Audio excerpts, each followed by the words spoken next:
This video has kindly been sponsored by NordVPN and will begin after this message. I'd say it's fair to say that the large majority of us here play video games, watch videos online, and use the internet. Whilst that's all well and good, sometimes our favourite pieces of media are trapped behind the brutal bars of regions. And sometimes we just play out in the wild open world of the internet. That's where NordVPN comes in. This award-winning virtual private network service is key when going about your day-to-day gaming and media watching. If you're looking for an unproblematic, reliable VPN to help you watch your favourite movies and TV shows that may be locked behind region locks, or just want to browse the internet with peace of mind in regards to your personal data, then listen up. In collaboration with the kind folks over at NordVPN, you are being offered a super cool deal. Get the exclusive NordVPN deal through my link, nordvpn.com/Hyrule.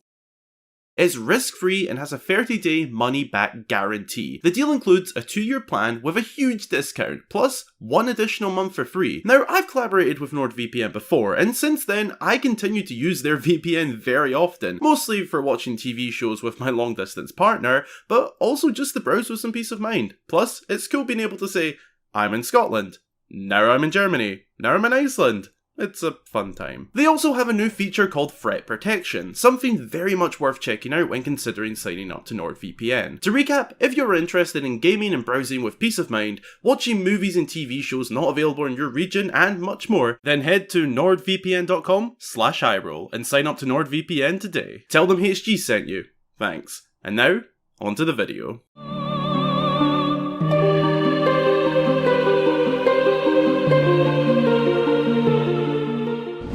Hey folks, fact, theory or mystery in the Legend of Zelda series, we love it around here, which is exactly why I've created my very own series, reviewing your theories and mysteries. An opportunity to move away from going over my own thoughts and putting you lovely folks in the spotlight, discussing any and all theories and or mysteries that you submit. Welcome back.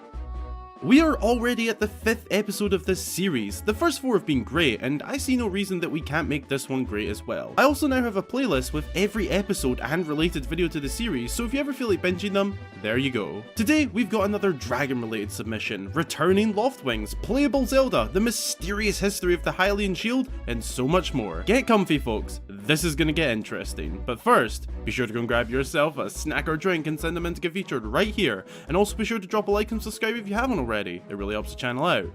And let's get into this one. First submission of the day, from user Putting the Buy in Big Nerd. Zelda may be playable, and or Loftwings are going to return in Breath of the Wild 2. Now I know you've been waiting very patiently for me to feature one of your comments in a video, and patience pays off my friends. So let's take a look at your reasoning first of all. Having fallen deep underground, Zelda will most likely need to find her own way out in order to help Link put a stop to Ganondorf/Demise's curse. What if, underground, she encounters a young Loftwing, possibly the last of its kind? Why Zelda? Well, it could give a unique use for the Skyward Sword Zelda and Loftwing amiibo in the sequel, but as for the in-game reasons, it gives Zelda a realistic way out. Additionally, it would provide more exploration options and create a deeper meaning to all of the times her Bosa called Zelda Little Bird, foreshadowing this surreal moment that you're imagining. Okay, that is, in my opinion, the key points from your comment, but any not mentioned were seen on screen. Okay, I hate to be a heartbreaker here, but for me, none of this is happening. Not unless there is some insanely crazy stuff going on down there and in the game in general. Oh wait, there is. Anyway, I don't think that this is very likely for a few reasons.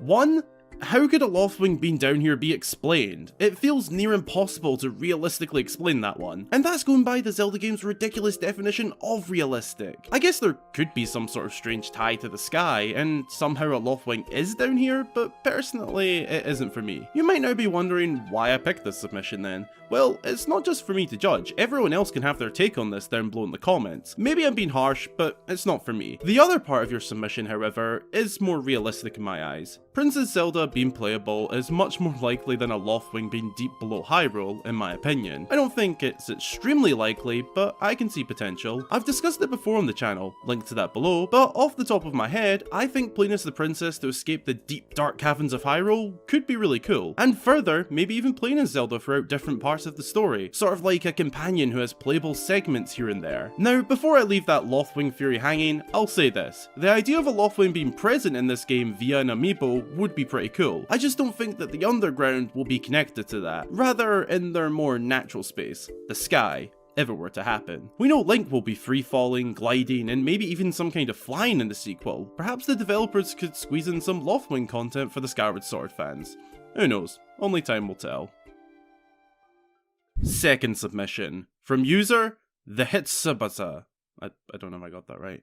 The free dragons from Breath of the Wild will return in Breath of the Wild 2, but they transform into the free goddesses in the sky/cloud realm. They aren't just representative of the goddesses, but are the actual goddesses, and maybe we will find out why they took the form of dragons. Ah yes, the majestic dragons of Breath of the Wild. If you're a regular viewer, at least in the last month or so, then you'll definitely know that I have an interest in these creatures and what secrets they may be hiding. Appearing in Breath of the Wild as peaceful creatures that briefly appear in Hyrule, only visible to a select few, just to mysteriously vanish via a portal within minutes, the dragons named after the goddesses have always been an interesting topic, and over the past month or so, I've done a dedicated video to them, discussed them in a past episode of reviewing your theories and mysteries, and just had a lot of discussion in general about them. And why not? The sequel clearly has a new mysterious sky area to explore, unseen in the first game. The dragons go up to a sky and become unseen.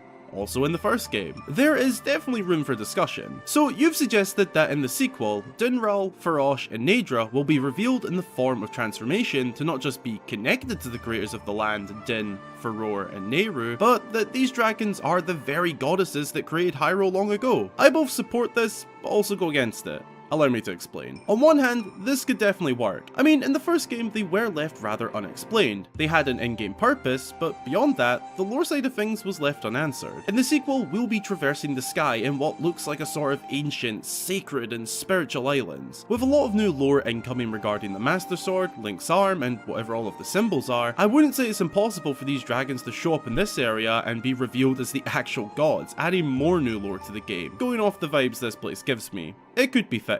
But on the other hand, I side heavily with a video from another creator, Nintendo Black Crisis. He made a video talking about the dragons and went into how they can't be the exact same goddesses, despite being named so similarly. Whatever. To put it briefly, we see other sacred deities and whatnot across the series that have similar names or references to the goddesses, but it doesn't mean that they are one of the same. It's a big video that I recommend checking out, link below. The likelihood is that they are simply named after the original goddesses, perhaps carrying the spirit or essence on. But hey, the Zelda developers aren't too heavily focused on the lore regarding other games when it comes to making new ones, so it could happen, and then we'll be given, or have to figure out, the lore behind how that works. I can see where you're coming from with this. I like it, I really do, but for me, it isn't gonna happen. If it does, then contact me and remind me of this video, and we'll discuss it yet again. Third up, our next submission from user AutismGirl4998. I've been wondering, does Ganondorf know about Demise and the whole curse thing? That's a mystery I've been wondering for some time. I like this mysterious question you've asked. It's not the typical sort of thing you'd think about, but when you do think about it, you're bamboozled. At least I am, but I'll give it a try. Demise is, of course, the beginning of all evil plaguing the land of Hyrule, back at the beginning of the Zelda timeline during the events of Skyward Sword. To be more specific, the ending events. Demise, the Demon Lord, in his final moments forever cursed Hyrule in a cycle of never-ending evil being born into their land alongside the blood of the goddess Hylia. This is basically the explanation for why Hyrule always has some sort of evil attacking the land, meaning Ganondorf is one of the many evils that Hyrule must face. But does Ganondorf know that he is a part of this curse? He has similar motives in his mighty quest, hates Link and Zelda just as much. Does he know? My answer would be no. Not at all. And I say this with good reason. Whilst Demise did curse the land to a never-ending evil cycle, it's not like a company sending out agent after agent to go and destroy Hyrule. No. It's more that with every passing hero in Blood of the Goddess, an evil figure will rise. Whether that be Ganondorf, Vati, Bellum, Maladus, or whoever else pops up, they all have their own backgrounds, individual stories, personalities, and slightly different motivations, but all with one key motivation: Link and Zelda. It might not be their personal key motivation, but it's always there. That's the doing of Demise. Ganondorf in this case, going back to your question, has his own origins and story leading up to meeting him. He's definitely not aware of the curse. That curse was laid down years and years before this game took place.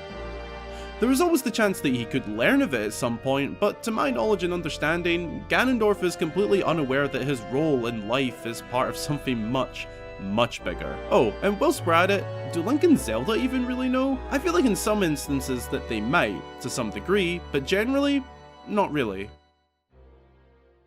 Fourth, but not quite final just yet, from user Bill Deo. If Zoras and Hylians can get married, as implied by both Ocarina of Time and Breath of the Wild, what would their kid look like? Also, given the Zora's long lifespan, would the kid also have a long lifespan? Or would the Hylian's shorter lifespan cancel that out? Okay youngins, kids, ask your parents about this. Or in this case, your local Zelda creator. Me. Okay, jokes aside, a really cool question. A mystery for sure, but how can we possibly answer it? Well, we can't. But we can take a guess. We don't know much about what happens when different races reproduce in The Legend of Zelda. It's made out to be that each race sticks with each other, but we know that isn't the actual case. The games kinda contradict themselves in that way. Take the Gerudo for example. In Breath of the Wild, we are outright told that Gerudo women go out of town to seek a non-Gerudo mate. It's not explicitly said that reproduction is a part of this seeking, but considering the Gerudo have children, it's clear that they are reproducing without their sacred one Gerudo male every 100 years. Looking at the Gerudo, we don't ever see a single part Hylian, part Gerudo child, indicating that the child comes out either fully one or fully the other, at least in terms of looks and features. Obviously by blood, they'd be a mix. Since it's all we have to go off here, I'd take a wild guess and say that if a Hylian and Zora got down under, the water of course, that they'd have a child who either appears fully as a Hylian or fully as a Zora. What would be cool is say that the child appeared to be Hylian, that they had better swimming abilities and the ability to hold their breath longer than other Hylians. Kind of linking to your point of would they have a long lifespan? Maybe they would have more than the average Hylian. Just small, non-appearance based traits. I really like this mystery and hope that in future it's made more clear by the developers how all of this works. You know, so I can get back to writing my Mipha X Link fanfic. Fifth and final submission of the day, from user Xbin. What is the in-universe reason for how the Hylian shield go from being a magical artifact from the dragon in Skyward Sword to becoming a simple item in a shop in Ocarina of Time and Twilight Princess to then become a treasured legendary piece of equipment in Breath of the Wild again? Now for the big one, the submission I used for the title and thumbnail, the headline submission, the mysterious history of the Hylian shield. Or more so, unexplained history. Why is it that in some games, it's this sacred magical shield that only Link possesses, and in others, it can be bought out of the local shop? Well, the real but boring answer would be that the developers created this shield before developing its lore. The lore came later than the actual creation. If you look at it in terms of the timeline, going into the lore, in Skyward Sword, it's a literal artifact, but in Ocarina of Time, it's a shop item, in Twilight Princess also. Then all the way down by the time of Breath of the Wild, it's, whilst not important, still a one of a kind, locked away within the depths of Hyrule Castle. It has a legendary status about it. You're right, it doesn't make sense at first thought.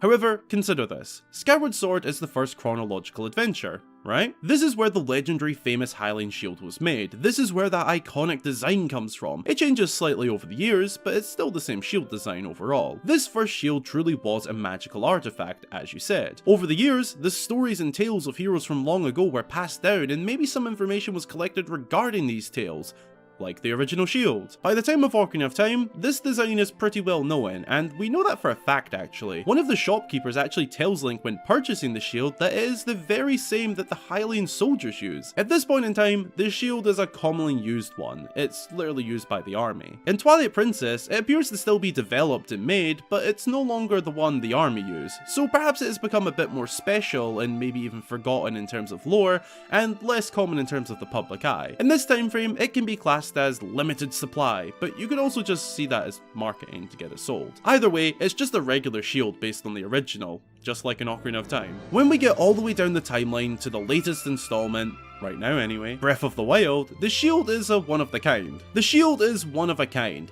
Sort of. Located in the depths of Hyrule Castle, containing the description, a shield passed down through the Hyrulean royal family, along with the legend of the hero who wielded it. Its defensive capabilities and durabilities outshine all other shields, along with some NPCs in the shield surfing community claiming it is a dreamt of shield. That's slightly paraphrased, but you get the point. So by this time frame, it is more of a legend. Not quite a magical artifact, but neither a common street item. A mix. The in-universe reason for this, in my opinion, would be that the tales and or any documentation of the original shield was carried down throughout time, and shields further down the timeline were based off of the original. At one stage, closer in time to Skyward Sword, being used for the actual Hyrulean army. Then further down, around 100 years or so, becoming more of just a cool piece of work based on the original. And then many years down the timeline, regaining some of the original status, but also just being at the end of the day, an everyday shield based on the once magical artifact wielded by the first